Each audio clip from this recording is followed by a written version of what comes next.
Hi hello, അങ്ങനെ നാളത്തെ episode, അതായത് വരാനിരിക്കുന്ന എപ്പിസോഡ് റിവ്യൂ ആണ് കേട്ടോ പറയാൻ പോകുന്നത്. അങ്ങനെ കനകവും ഗോവിന്ദനും കൂടിയിട്ട് അനന്തപുരിയിലേക്ക് വരികയാണ്. അവിടെ വരുമ്പോൾ അവർ കാണുന്ന കാഴ്ച എന്ന് പറയുന്നത് നയന ഇങ്ങനെ മഴയിൽ കുളിച്ച് നിൽക്കുന്നതാണ് കേട്ടോ. ഇത് കാണുമ്പം ഇത് ഗോവിന്ദനെ കനകത്തിനെയും ചങ്ക് പൊട്ടിപ്പോകുന്നു. അവർ ഓടി വന്നിട്ട് എൻ്റെ പൊന്നു മോളേന്ന് വിളിച്ച് കരഞ്ഞുകൊണ്ട് ഓടി വരികയാണ്. ഗോവിന്ദനും നയനയും കനകവും കൂടി ഒരുപോലെ നയനെ കെട്ടിപ്പിടിച്ചുകൊണ്ട് എൻ്റെ പൊന്നു മോളെ ഈ അവസ്ഥയിലാക്കിയല്ലോ, ഇത് ഞങ്ങൾക്ക് കാണാൻ പറ്റുന്നില്ല എന്ന് പറഞ്ഞ് നയനയുടെ കവളത്തൊക്കെ പിടിച്ചിട്ട് അവർ കരഞ്ഞുകൊണ്ട് നിൽക്കുകയാണ് കേട്ടോ.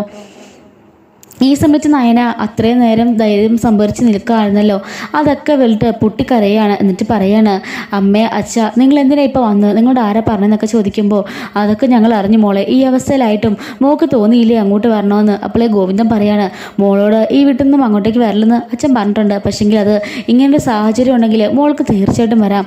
ഇത്രയും നാൾ മോളെ നോക്കി എനിക്ക് ഇനി നോക്കാൻ പറ്റും, ഇവരോടൊക്കെ പോയി പണി നോക്കാൻ പറ, ബാ മോളെ നമുക്ക് നമ്മുടെ വീട്ടിലേക്ക് പോകാമെന്ന് പറയുമ്പം നയന പറയണ, ഇല്ല അച്ഛ ഞാനിവിടെ നിന്ന് എങ്ങോട്ടും വരില്ല. അപ്പോഴേക്കും കനക പറയാണ്, വേണ്ട ഗോവിന്ദേട്ടാ, നമുക്ക് രണ്ട് വാക്ക് പോയി അകത്ത് ചോദിക്കണം എന്നിട്ട് മാത്രം പോയാൽ മതി എന്ന് പറയുമ്പോൾ നയന പറയാണ്, വേണ്ടമ്മേ അതൊന്നും വേണ്ട, ഞാൻ ഇവിടെ തന്നെ നിന്നോളാം എന്ന് പറയുന്നു.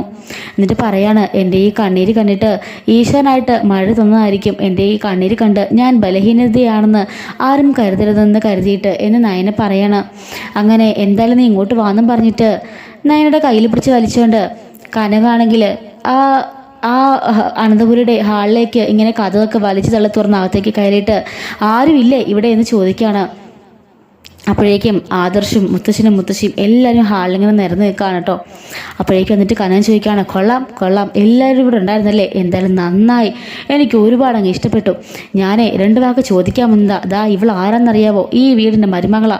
അനന്തമൂർത്തി സാറിനെക്കുറിച്ചും ഈ മൂർത്തീസ് കമ്പനിയെക്കുറിച്ചും അനന്തപുരിയെക്കുറിച്ചും ഞാൻ ഒരുപാട് കേട്ടിട്ടുണ്ട്. ആ മഹത്വമൊക്കെ എനിക്കിപ്പോൾ മനസ്സിലായി, എന്താണ് നിങ്ങളുടെയൊക്കെ മഹത്വം എന്നുള്ളതെന്നൊക്കെ പറഞ്ഞിട്ട് കനകനെ ഭയങ്കരമായിട്ട് ഇങ്ങനെ ബഹളം വെക്കുകയാണ് കേട്ടോ.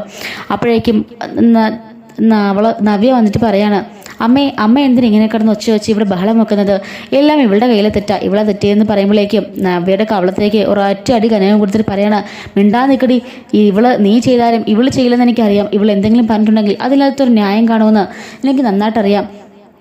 നിന്റെ ജീവിതത്തിന് വേണ്ടി ഈ പാവം ഒരുപാട് കഷ്ടപ്പെട്ടിട്ടാ നിനക്ക് ഈ ജീവിതം കിട്ടിയത്, എന്നിട്ട് നിനക്കത് വല്ല ഓർമ്മയുണ്ടോ, മിണ്ടത് നീ ഇത്രയും വർഷം കൊണ്ട് നടന്നിട്ട് നീ ഒരു വാക്കേലും എൻ്റെ മോക്ക് വേണ്ടി മിണ്ടിയോടി എന്ന് ചോദിച്ചിട്ട് അങ്ങോട്ട് മാറി നിൽക്കടി എന്ന് പറയാണ്. അപ്പോൾ ഈ പ്രകടനം കാണുമ്പം ആദർശം ദേവേനെയൊക്കെ ചെറുതായിട്ടൊന്ന് പേടിക്കുന്നുണ്ട് കേട്ടോ. അവരൊന്നും പറയാൻ നിൽക്കുകയാണ്.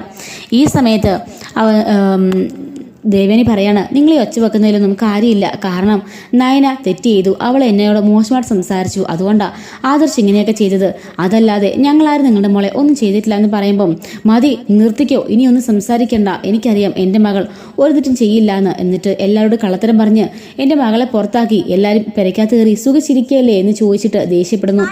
അപ്പോഴേക്കും കനകം ദേവേനി പറയാണ്, ഇല്ല ഞങ്ങൾ ആരും ഒന്നും പറഞ്ഞിട്ടില്ല. അപ്പോഴേക്കും ആരും പറയാതെ എൻ്റെ മോളൊന്നും പറയില്ല എന്ന് എനിക്കറിയാലോ എന്നൊക്കെ പറയുമ്പോൾ ദേവേനിയും ആദർശമൊക്കെ അവിടെ വായടച്ച് ഇങ്ങനെ മിണ്ടാൻ നിൽക്കാൻ കേട്ടോ. എന്നിട്ട് മുത്തശ്ശനെ നേരെ തിരിഞ്ഞിട്ട് ചോദിക്കുകയാണ്, കൊള്ളാം മൂർത്തി സാറ് ഈ വീടിൻ്റെ നാഥനായിരിക്കുന്ന കാലത്ത് ഇങ്ങനെ സംഭവിക്കുന്ന ഞാൻ ഒരിക്കലും കരുതിയില്ല.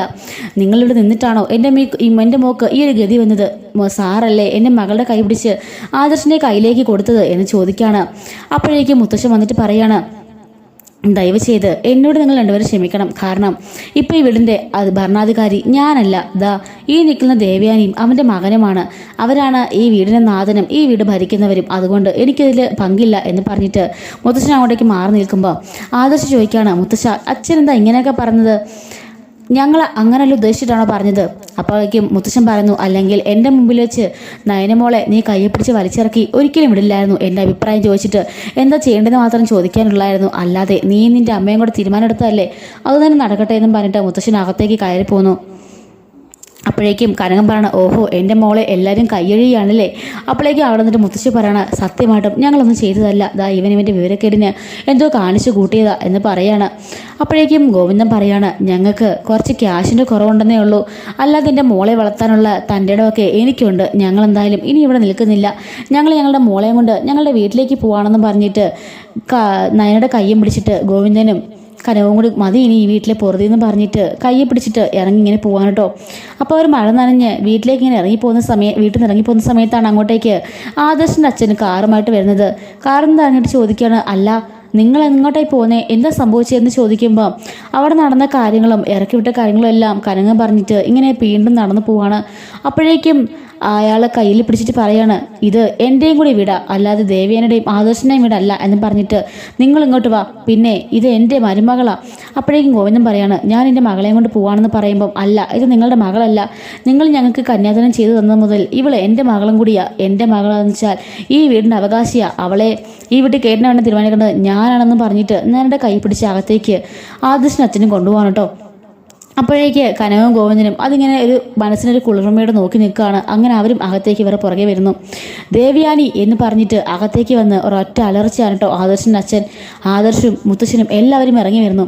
എന്നിട്ട് ദേവയാനോട് ചോദിക്കുകയാണ്, ഞാൻ നിൻ്റെ ആരാ എന്ന് ചോദിക്കുമ്പോൾ നിങ്ങളെന്ത് ഇങ്ങനെയൊക്കെ ചോദിക്കുന്നേ, ഞാൻ ചോദിച്ചതിന് മറുപടി പറടി, ഞാൻ നിൻ്റെ ആരാന്ന് ചോദിക്കുമ്പോൾ നിങ്ങളെൻ്റെ ഭർത്താവ് ആണല്ലോ. ആദർശനോട് ചോദിക്കുന്നു, ഞാൻ നിൻ്റെ ആരാടാ, അച്ഛൻ എന്ന് പറയുമ്പോൾ അതിൽ നിനക്ക് സംശയമൊന്നും ഇല്ലല്ലോ, ഉണ്ടോടാന്ന് ചോദിക്കുമ്പോൾ ആദർശൊന്നും മിണ്ടാൻ നിൽക്കുകയാണ്. എന്നിട്ട് നീ നിൻ്റെ ഭാര്യയെ വിട്ട് നിറക്കിടാൻ പോയപ്പം നിനക്ക് എന്നോടൊരു വാക്ക് ചോദിക്കാൻ തോന്നിയോ? അപ്പോൾ ഈ വീട്ടിലെ കാരണവത്തിമാർ ആരൊക്കെയാ? നിൻ്റെ അമ്മയെ നീവോ? നിങ്ങളാണ് ഈ വീട് ഭരിക്കുന്നത്. എൻ്റെ അച്ഛനോട് ഉണ്ടായിട്ട് പോലും നിങ്ങൾക്ക് അച്ഛൻ്റെ വില പോലും കൊടുത്തില്ലല്ലേ, എന്താ അച്ഛാ ഇതൊക്കെ? അച്ഛനെ വാക്ക് മിണ്ടാൻ വില്ലെന്ന് ചോദിക്കുമ്പം അച്ഛൻ ആ പറഞ്ഞ ഡയലോഗ് തന്നെ റിപ്പീറ്റ് ചെയ്യാണ്. എനിക്കിവിടെ യാതൊരു റോളുമില്ല, നിന്റെ ഭാര്യയും മകനുമാണ് ഇപ്പം ഈ അനന്തപുരി ഭരിക്കുന്നത്, അത് അങ്ങനെ തന്നെ ആയിക്കോട്ടെ എന്ന് ഞാനും കരുതി ഞാനിങ്ങ് സൈഡായി എന്ന് പറയുമ്പോൾ അത് ഒരിക്കലും വേണ്ട. അച്ഛനെ ഉള്ളിടത്തോളം കാലം എൻ്റെ അച്ഛൻ തന്നെയായിരിക്കും ഈ വീട് ഭരിക്കുന്നത്, അത് മറ്റാർക്കും അവകാശമുള്ളതല്ല. പിന്നെ ഒരു കാര്യം ഞാൻ പറഞ്ഞേക്കാം, നീ എന്ത് അധികാരത്തിലാണ് അവളെ വീട്ടിൽ നിന്ന് ഇറക്കി വിട്ടത്? നിന്റെ വീടാണ്, ഇത് ആരെങ്കിലും എഴുതി തന്നിട്ടുണ്ടോ? അതുപോലെ തന്നെ നീ ഈ നയനമോളുണ്ടല്ലോ എൻ്റെയും കൂടി മകളാ, അവൾക്കൂടി തുല്യ അവകാശപ്പെട്ടതായി ഈ വീട്. നിനക്ക് ഈ വീട് എന്തുമാത്രം അവകാശമുണ്ടോ അതുപോലെ തന്നെ ഇവക്കും ഈ വീട്ടിൽ അവകാശമുണ്ട്, അതുകൊണ്ട് ഇവളെ ഇറക്കിടാന്ന് ആരും കരുതണ്ട. നയനമോളെ നീ അകത്തേക്ക് കയറിപ്പോന്ന് പറയുമ്പോൾ നയനൊന്ന് മടിച്ചു നിൽക്കുകയാണ്. ഞാനല്ലേ പറഞ്ഞത് നീ അകത്തേക്ക് കയറിപ്പോ, ഇവിടെ ആരും നിന്നെ ഒന്നും പറയാൻ വരില്ല എന്നും പറഞ്ഞിട്ട് അദ്ദേഹം ദേഷ്യപ്പെടുന്നുണ്ട്. അങ്ങനെ ആദി നയന അകത്തേക്ക് കയറിപ്പോന്നു. ഇത് കണ്ടിട്ട് ഗോവിന്ദനും കനകവും കൈകൂപ്പി നിൽക്കുമ്പോൾ നിങ്ങൾ എന്തിനാ കൈകൂപ്പി നിൽക്കുന്നത്? ഈ വീട് അവൾക്കൂടെ അവകാശപ്പെട്ട വീടാ, ഇവിടെ നിന്ന് അവളെ ഇറക്കിവിടാൻ ആർക്കും ഒരു അവകാശമില്ല എന്ന് പറഞ്ഞിട്ട് നിങ്ങൾ മനസ്സമാധാനമായിട്ട് നിങ്ങളുടെ വീട്ടിലേക്ക് പോയിക്കോളൂ എന്നും പറഞ്ഞിട്ട് അവരെ പറഞ്ഞു വിടാൻ കേട്ടോ.